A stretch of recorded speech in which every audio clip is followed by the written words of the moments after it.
سلام البنات، مرحبا بكم. ان شاء الله تكونوا كامل بخير وبصحة جيدة. فيديو اليوم يا البنات هو تلبية لطلب العديد من المشتركات العزيزات، وراح يكون إعادة لشرح هذه الوصفة، لكن هذه المرة بالصوت إن شاء الله، بس أني كنت نزلت هذا الفيديو من قبل، لكن الشرح نتاعو كان بالكتابة. كاين اخوات معنا فهموا الوصفه جيدا وجربوها وعجبتهم بزاف ولله الحمد. كاين اللي جربوها وبعثوا لي فوطو نتاعهم، تخيلوش شحال فرحني هذا الشيء، الحمد لله. في نفس الوقت كاين معنا مبتدئات، كاين اللي ما يحبوش يقراو، لهذا اليوم راح نعاود نشرح لكم هذا الوصفه هكذا باش الكل او الجميع راح يستفادوا ان شاء الله. وراح نجاوب على اسئلتكم اللي الكثيره اللي جاتني من خلال الفيديو السابق. تابعوا معنا الفيديو للاخير باش نعاودوا نشوفوا الوصفه مع بعض وتلقاو اجابه على كل اسئلتكم ان شاء الله. هذه هنا قسمت لكم حبه، جات الحلوى هذه بزاف هشه وبنينه بشهاده كل من جربها وتذوقها، الحمد لله. نتمنى ان شاء الله الشرح تاع اليوم يكون مفيد للجميع. اذا عندنا هنا 90 غرام زبدة طرية، عندي 15 غرام سكر ناعم، عندي شوية تاع ملح، عندي حوالي 115 غرام فرينة، عندي 2 صفار بيض، ويمكن تستعملي صفار بيضة واحدة فريدة تكون كبيرة، وعندي 15 غرام نشا، واستعملت لاغوم تاع لافاني، تقدري ديري فاني عادي. اول حاجه نبداو نخدموا الزبده، ثم نخدموها جيدا حتى تصبح مثل الكريمه، ثم ضفت السكر الناعم، نخلط المكونين جيدا مع بعض حتى يصبح قوامهم مثل الكريمه. كذلك ضفنا قصة الملح، صفار البيض والفانيلا، نخلط جيدا. البنات راح نخلي لكم في صندوق الوصف مقادير تاع 250 غرام زبده وشحال تقطع لكم من حبه.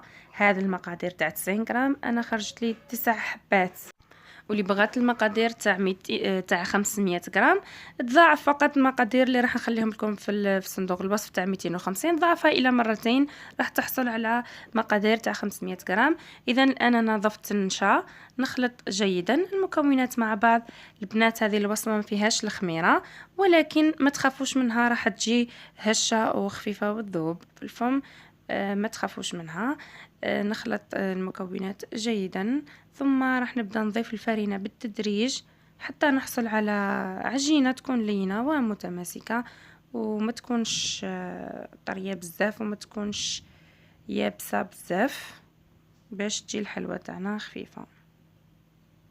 إذن راح نستمر في الخلط. البنات كاين اللي سقساوني على السباتول، البنات عادي، ماشي مشكل، ماشي بالضروره انك تخلطي بالسباتول، عادي تخلطي بيدك، كل وحده فقط وطريقتها، ماشي مشكل. هنا هاني دخلت يدي باسكو هنا راح تصعب شويه عمليه الخلط بالسباتول.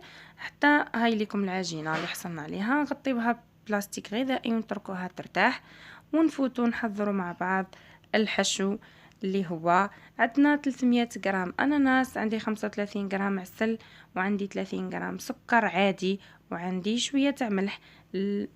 اول شيء نقطعوا الاناناس الى قطع صغيره جدا، نحطوها في كاسرول، نحطوها فوق النار متوسطه حوالي 3 و4 ولا حتى 5 دقائق، ثم نبداو نضيفوا السكر ونخلطه حتى نحسوا باللي بدا شويه يذبل الاناناس تاعنا، نبقاو نحركوه فوق النار.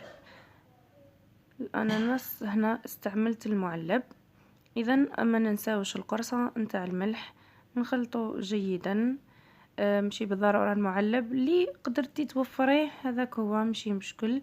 الان راح نضيف كميه العسل اللي عندي، اللي هي حوالي تقريبا ملعقه اكل،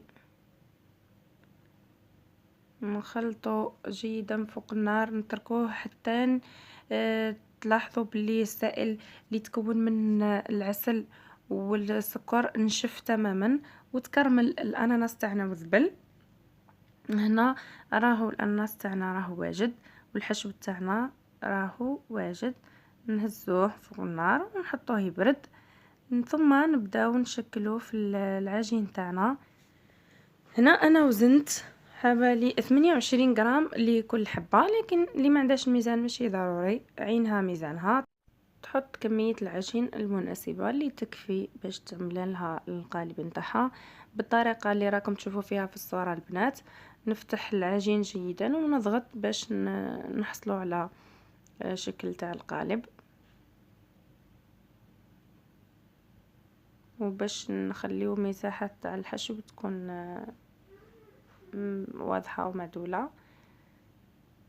هكذا نحطو كميه من الحشو، كميه صغيره فقط، حوالي ملعقه صغيره كما راكم تشوفوا البنات. ثم نغلق الحبه بواسطه نفس العجين. بالنسبه للحشو يا البنات بزاف اللي سقساوني باش نقدروا نعوضوا الاناناس. تقدري تعوضيه بالتفاح مثلا، بالانجاس، مثلا تقدري تعوضي تبدلي كامل نوع الحشو. تقدري ديري نواه كوكو، جوز الهند، تقدري تحشي بالحلوى الشاونيه مع جوز الهند، تقدري حتى تحشيها بالكاوكاو، باللوز، باي حاجه بغيتي، ولكن الغرض من الوصفه هذه هو التغيير والتجديد وذوقها بالاناناس ولا اربع. انا دخلناها فرن ساخن درجه 180 درجه حتى تلاحظي بلي الجوانب احمر او صفارو، ثم تخليه حتى يبرد تماما باش ديموليه، باسكو بزاف هشه وقادره تتفتت لك. هاي ليك الان ديموليناها بعد ما بردت تماما. ومن بعد راح نروحوا عمليه التزيين. اول شيء راح نقلاصي الحبات تاعي بالشوكولا بلون. اللي بغات دير شوكولا سوداء ماشي مشكل، مساله ذوق يا البنات. انا نفضل نستعمل الشوكولا بيضاء على الشوكولا السوداء. هكذا حتى نكملوا كل الحبات نتاعنا وندخلهم للمجمد حتى تجمد الشوكولا تماما، ثم نرجع نديموليهم ونكملوا باقي مراحل التزيين. بالنسبة لمدة الاحتفاظ وطريقة الاحتفاظ، إذا كانت المدة قصيرة من أسبوع إلى 10 أيام فعادي احتفظي بها عادي كما أي حلوى، ما هيش راح تفسد لك إن شاء الله. وإذا كانت المدة أطول من هكا نفضل تحطيها في علبة محكمة الغلق في الثلاجة. أما إذا كانت المدة طويلة بزاف لمدة شهر أو أكثر فيفضل في علبة تكون نظيفة ومغلقة جيدا واحتفظي بها في المجمد، راح يبقى الحلوى تاعك كيما راهي. هنا عندي هذا القالب الشفاف تاع الخاص بالشوكولا، راح نملا الموتيفات نتاعي بالشوكولا بيضاء وندخلها المجمد حتى تجمد تماما. كما تقدري تستعملي ملون خاص بالشوكولا وتلوني كما بغيتي. اذا هذه الرسومات اللي جات بزاف عليها تساؤلات، واللي هي عباره على قفرات يا البنات. هي عباره على قفرات على شكل اوراق فيها عده رسومات وموتيفات، تقصي على حسب الشكل اللي لقيتيها، دائريه او مربع او قلب او اي شكل، وهي صالحه للاكل. تباع وتلقاوها موجوده عند اي بائع لوازم الحلويات.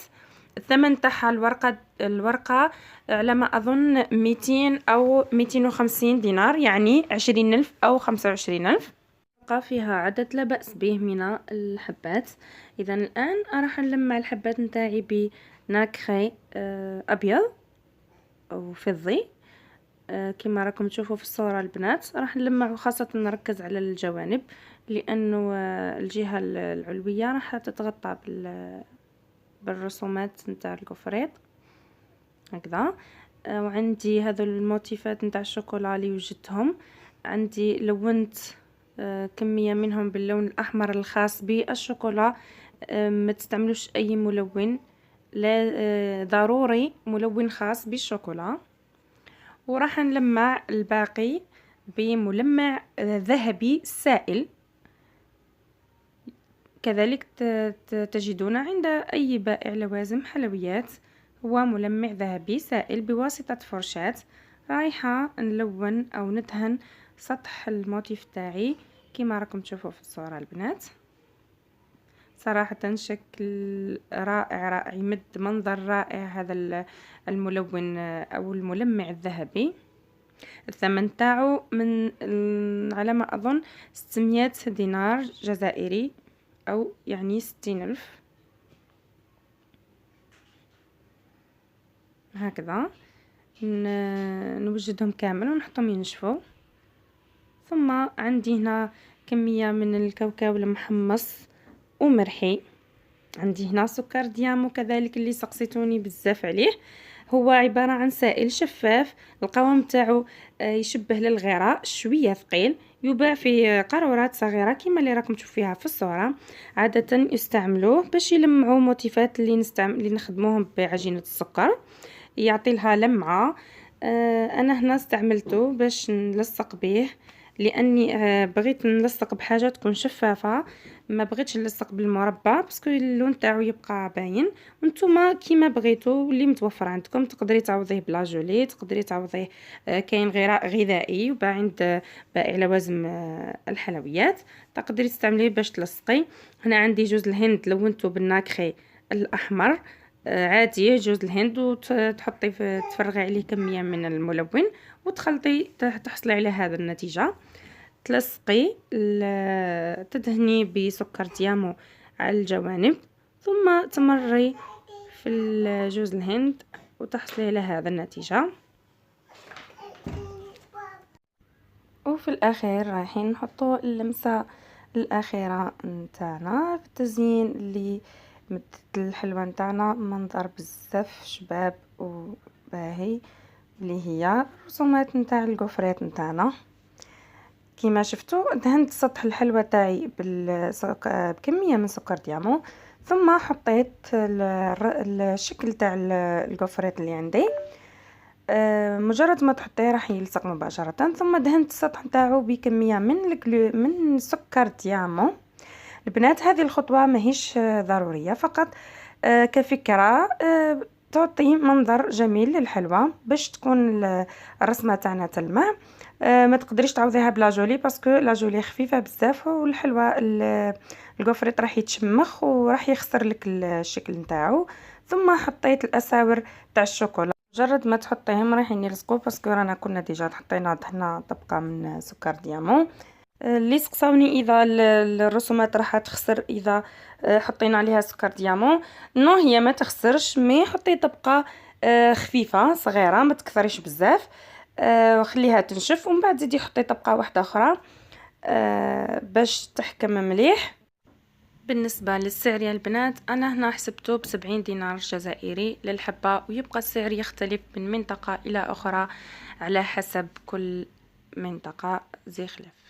نتمنى ان شاء الله الشرح تاع اليوم يكون فاتكم ويكون عجبكم، ونكون جاوبت على كل تساؤلاتكم او على الاقل على اغلبها. كان هذا فيديو اليوم ووصفة اليوم، تلاقاو ان شاء الله في وصفة جديدة وفيديو اخر، والى اللقاء.